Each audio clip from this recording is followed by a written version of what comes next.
다시 한 번 더 생각하게 하는 강의 구범 강경수의 록구급 법칙입니다. 동양고증과 리더십의 만남, 오늘 110강을 할 차례입니다. 논어 5편 15장에는 이런 얘기가 있습니다. 공자가 춘추 전국시대 공자보다도 한 세대 빠른 이 명망 있는 정치가에 대해서 이렇게 평을 했거든요. 그 사람이 혹시 누구인지 아실까요?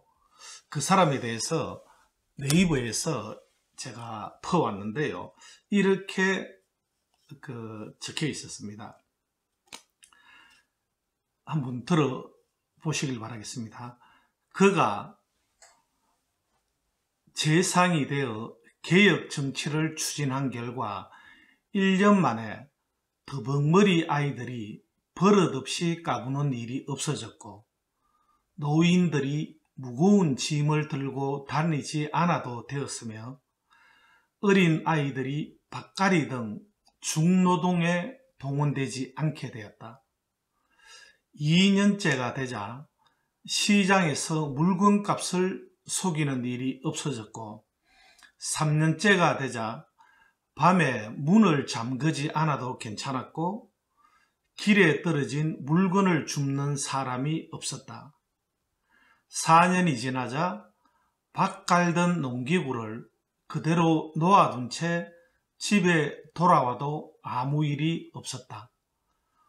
5년이 지나자 군대를 동원할 일이 없어졌고, 상복 입는 기간을 정해서 명령하지 않아도 알아서 다들 애를 갖췄다. 이렇게 이야기를 하고 있습니다. 1년 만에 까부는 아이들이 없어졌고요. 노인을 이렇게 공격해서 노인들이 무거운 짐을 들고 다니지 않아도 되었고요. 어린 아이들이 밭갈이에 동원되지 않아도 좋았다라고 하네요. 그리고 도둑들이 없어졌고, 2년이 되니까요. 3년이 되니까 밤에 문을 잠그지 않아도 되었고, 4년이 지나니까요. 농기구를 논에 그대로 놓아둬도 괜찮았고, 5년이 되니까 군대를 동원할 일이 없어졌답니다. 그 이웃나라하고 평화가 이렇게 잘 되어진 것이죠.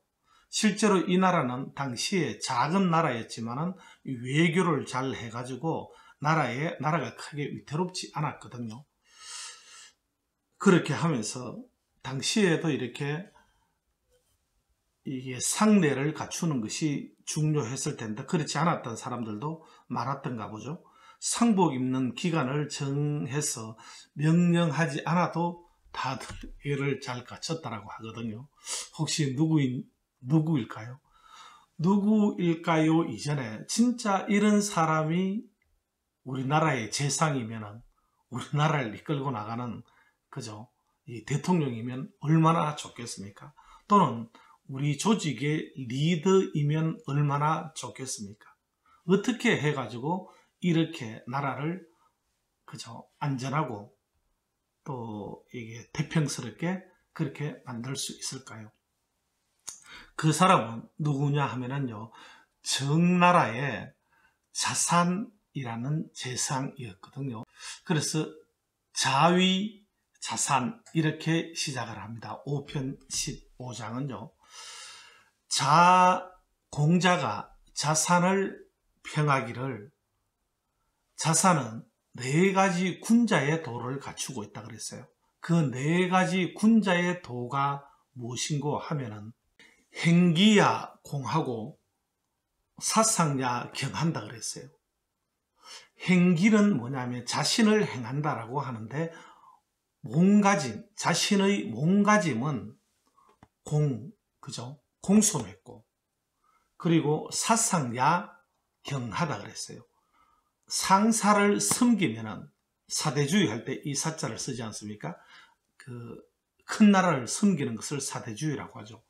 사상야 경, 상사를 섬기면은 야자는 어조사 야자이기 때문에 특별하게 해석을 안 해도 됩니다.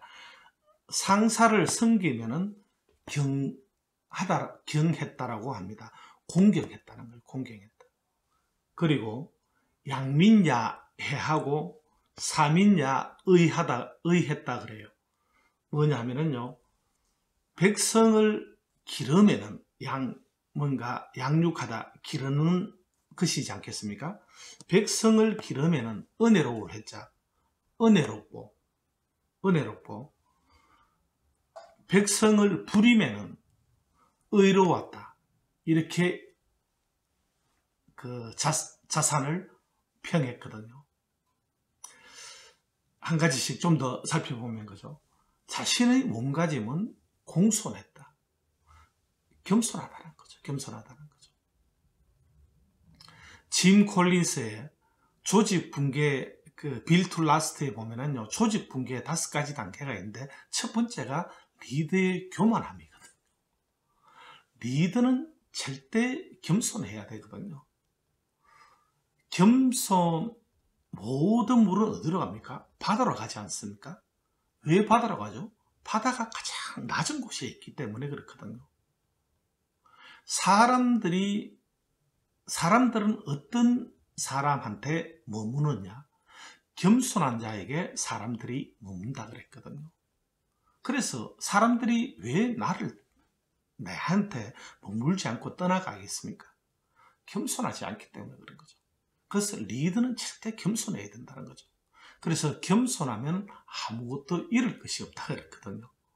리더의 첫 번째 덕목은 겸손합니다. 공손하다 그랬다는 거. 험블 거죠. 아주 어떤 겸손한 거죠. 그래서 자신의 몸가짐은 공손하고, 그리고 상사를 섬기면은 공경했다라고 하거든요. 공경, 그죠? 리스펙트 라는 말 많이 쓰지 않습니까? 리스펙트풀 하다는 거죠.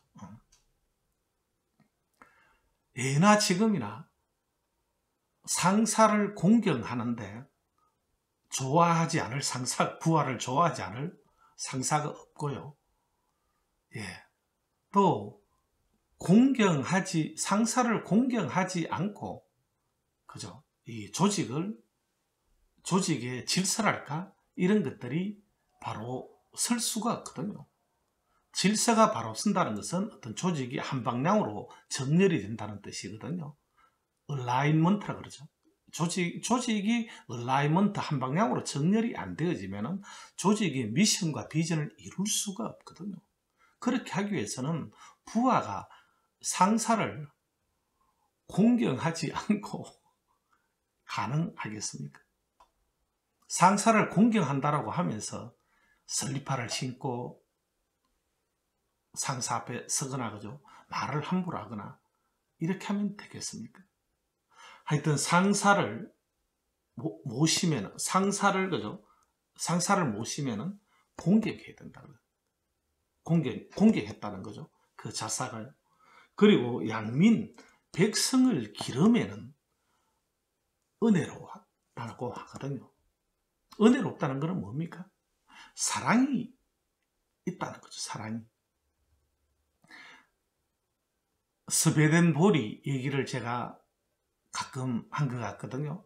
스베덴보리가 천국을 가보니까 하나님이 빛으로 세상을 다스리는데, 여름빛은 만물을 생육을 하는데 겨울빛은 만물을 생육을 못 시키지 않습니까? 그럼 여름빛에는 있고 겨울빛에는 없는 게 뭘까요? 빛은 다 같이 있는 거죠. 빛은 여름빛에도 있고 겨울빛에도 있지 않습니까? 그런데 여름빛에는 빛 속에 열이 있는데 겨울빛에는 빛 속에 열이 없다는 거죠.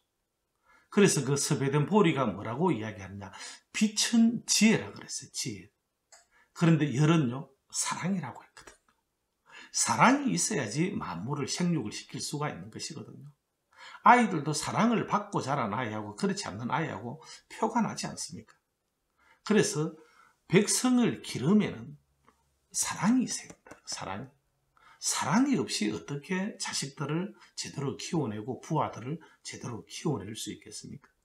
그리고 백성을 부리면은 부릴 사자죠. 의로워야 된다는 거죠. 의로워야 된다. 백성을 부리면 그죠? 내 마음대로 이렇게 해서 되어지지 않는 것이죠. 백성을 부릴 때는 항상 적절하고 또 정당해야 되는 것이죠. 내 이익을 위해 가지고 백성을 함부로 이렇게 부하를 그렇게 부려선 되어지지 않는다는 것이죠. 항상 어떤 오달을 할 때도 그렇고요. 백성을 부리면은 뭔가 의로워야 된다. 정당해야 된다는 거죠. 정당해야 된다는 거죠. 그래서 이게 네 가지의 덕이라 그랬거든요. 자신의 몸가짐은 공경하고, 공손하고, 상사를 모시면은, 그죠?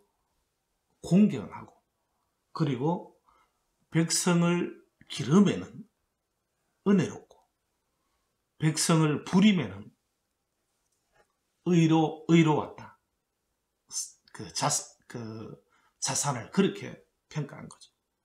달리 말씀드리면은 어떤 너그러움과 자상함과 그리고 엄함이 같이 있었던 사람이 그 자산이 아니었을까. 그 재상이 뭔가 법을 집행하는 데 있어서는 추상과 같은 그런 뭔가가 있어야 되지 않겠습니까? 그죠? 그리고 어떤 또 뭔가 이렇게 백성을 돌봄에 있어서는 그런 어떤 자상함이 있고, 자상함과 그런 어떤 추상 같은 엄함이 같이 있었던 그런 재상이 그 정나라의 자산이었다는 거죠. 그 사람이 가지고 있는, 그러니까 군자가 가지고 있어야 되는 네 가지 덕이라 그랬거든요. 그게 겸손함과, 그죠? 공경함, 그리고 자상함, 은혜로움과 의로움이라고 이렇게 이야기했거든요. 그 지금도 같지 않겠습니까? 지금도 자신의 몸가짐은 공손하고 겸손하고, 상사를 대하면은 공경하고, 그리고 어떤 이 부하를 대함에 있어서는, 부하를 어떤 그 기름에 있어서는, 키움에 있어서는 그죠? 사랑이 있어야 되고요. 예, 은혜롭고, 그리고 백성을 부리면은 의롭게 되면은 그런 상사를 따르지 않겠습니까? 또 사람들이, 부하들이 따르게 되면은 조직의 목적, 비전과 미션을 달성할 수 있지 않겠습니까? 결국은 예나 지금이나 원칙은 다르지 않다는 것이죠. 그죠? 리더가 자신을 어떤 이게 잘 다스리고 또 남을 다스림에 있어서도 그런 어떤 그죠? 사랑과 의로움, 이런 어떤 원칙들을 잘 그렇게 그죠? 행하기 위해서는 자신이 그런 것들이 안에 정리가 돼 있어야 되는 거죠. 그래야지만 그렇게 나오지 않겠습니까? 네. 그래서 이 공자는 자산을 이렇게 해서, 아마 공자가 이렇게 좀 존경한 춘추전국 시대 그런 어떤 이게 그 정치가, 선배 정치가였던 것 같아요. 그래서 정나라의 자산을 이렇게 평가했습니다. 그래서 공경, 해이, 네 가지 공자가 갖춰야 되는, 그 군자가 갖춰야 되는 덕목이라고 이렇게 말씀드렸습니다. 그래, 오늘 강의는 여기서 마치도록 하겠습니다. 경청해 주셔서 감사드립니다.